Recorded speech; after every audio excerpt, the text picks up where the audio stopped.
Hello, everyone. Welcome back to 3 News Now. I'm Stephanie Haney. It is Wednesday, October 28th. I have your top stories from WKYC.com and our WKYC app. Thank you for choosing to be here to get it filled in on everything that's impacting you here in Northeast Ohio. And of course, that includes stories from around the country impacting us here. We start first with the story from our neighboring state, Pennsylvania. The latest on the police killing of a man also caught on video that happened in Philadelphia on Monday.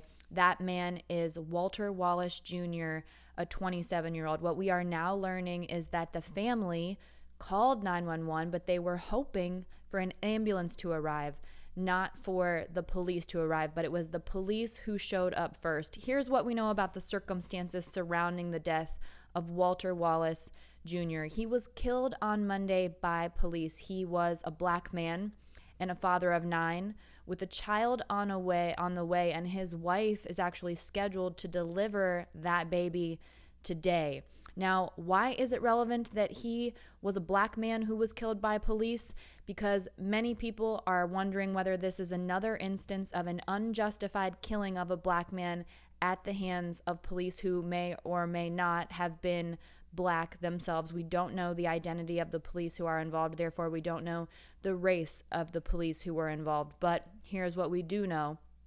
On Monday, it was Wallace's brother who called 911 because Wallace is in the middle of what they said was a manic episode. And when police showed up, Wallace was wielding a knife, and he did come towards those police, and the police asked him to drop the weapon, but he did not. And at that point, authorities are saying that two police fired a total of 14 shots, killing Wallace. Now, those 2 officers have been taken off duty as authorities investigate the officer shooting. The Philadelphia District Attorney Larry Krasner said on Tuesday that his office would carefully review the incident before deciding whether any charges were warranted. He said that they're not out to cover for anybody, but they're not out to get anybody.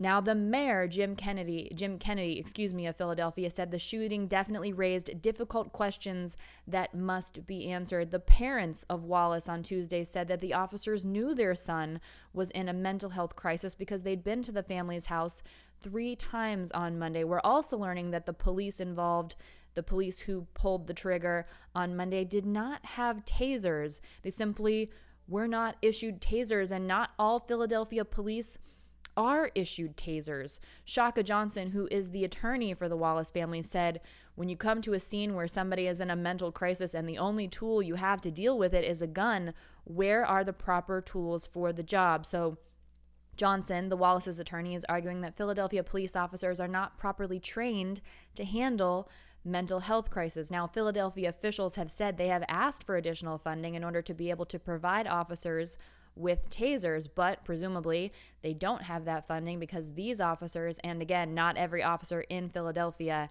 has a taser issued to them.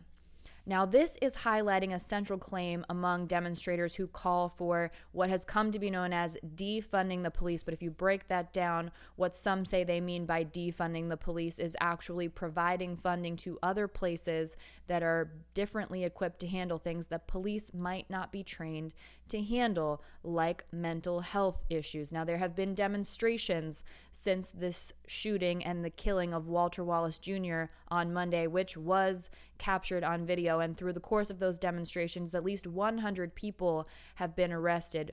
Police previously said that 30 officers were injured in Monday night's unrest, and most of them were hit with objects that were thrown like bricks. One officer was hospitalized on Tuesday with a broken leg after being run over on purpose by a pickup truck. And a spokesperson for the Pennsylvania National Guard told the Philadelphia Inquirer that several hundred guardsmen were expected to arrive in the city within the next day or so. Now, of course, with the election coming up on Tuesday, the candidates are speaking about this. In a statement on Tuesday, Democratic nominee and former Vice President Joe Biden and his running mate, current Senator Kamala Harris, they decried Wallace's killing. They said, "We cannot accept that in this country a mental health crisis ends in death."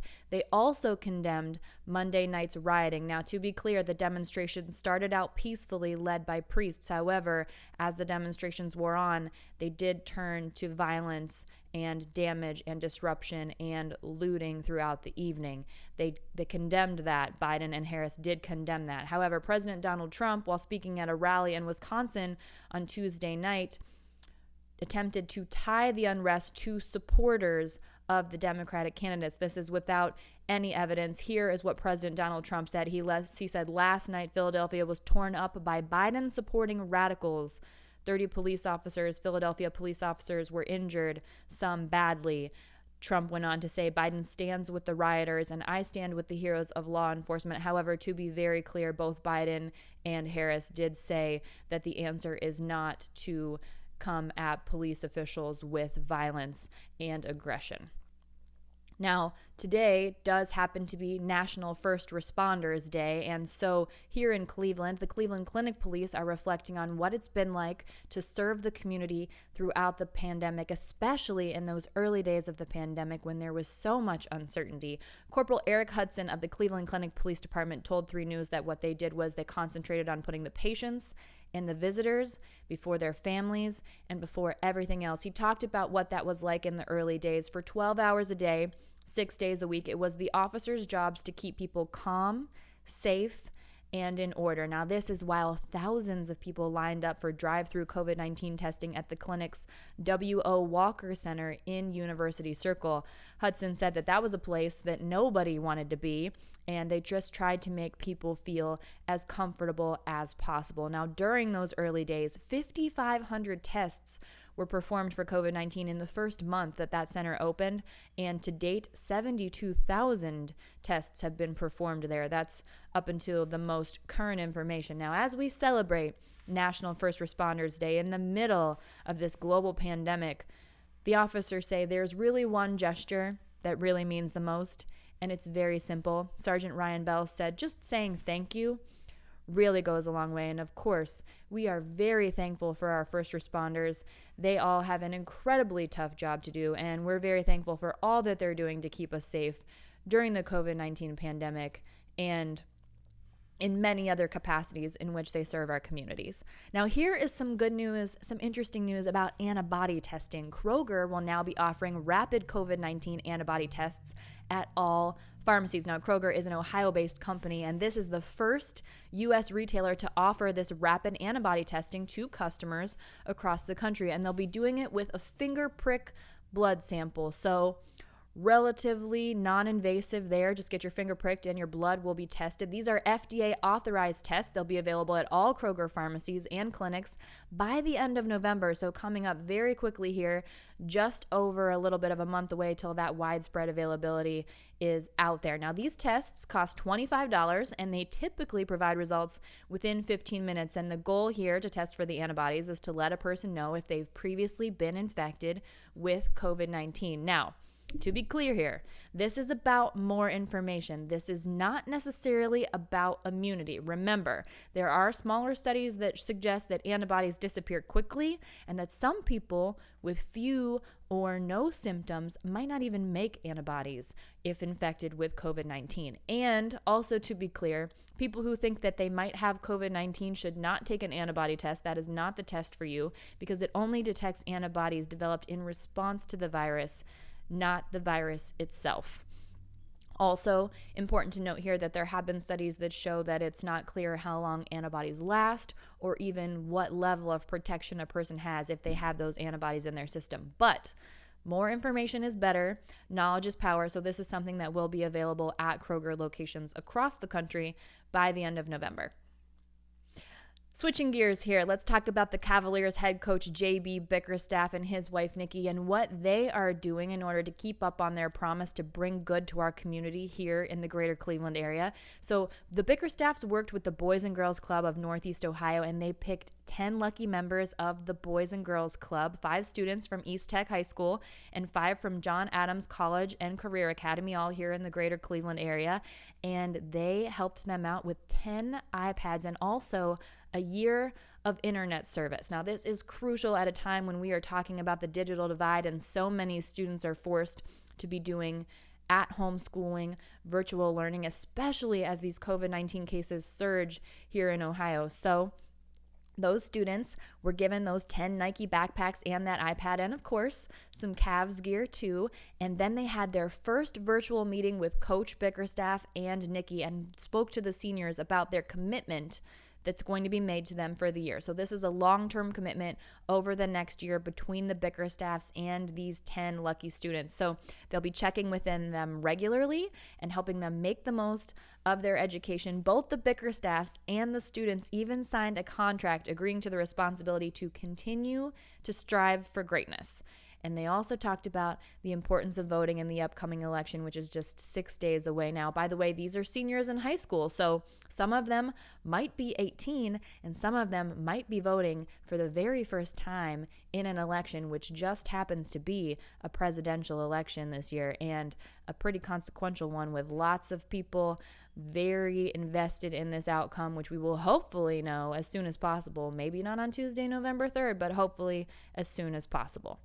And speaking in the sports world just a little bit more, the Greater Cleveland Sports Commission has been named the 2019 Sports Commission of the Year. This is a great honor. This is awarded every single year by the Sports Events and Tourism Association, and each year it's awarded to a city that has made an exceptional impact on their local community through sporting events and visitor spending during the 2019 calendar year. And 2019 was a big year for the Greater Cleveland Sports Commission. They hosted 13 national and international competitive events here in the Greater Cleveland area in 2019, which led to them being awarded lots of events coming down the pipeline, including the 2021 NFL Draft. But during that 2019 season, their efforts brought in about $88 million for the local economy. So Dave Gilbert, who is the president and CEO of the Greater Cleveland Sports Commission, said that their team takes a significant amount of pride in what they do for the community,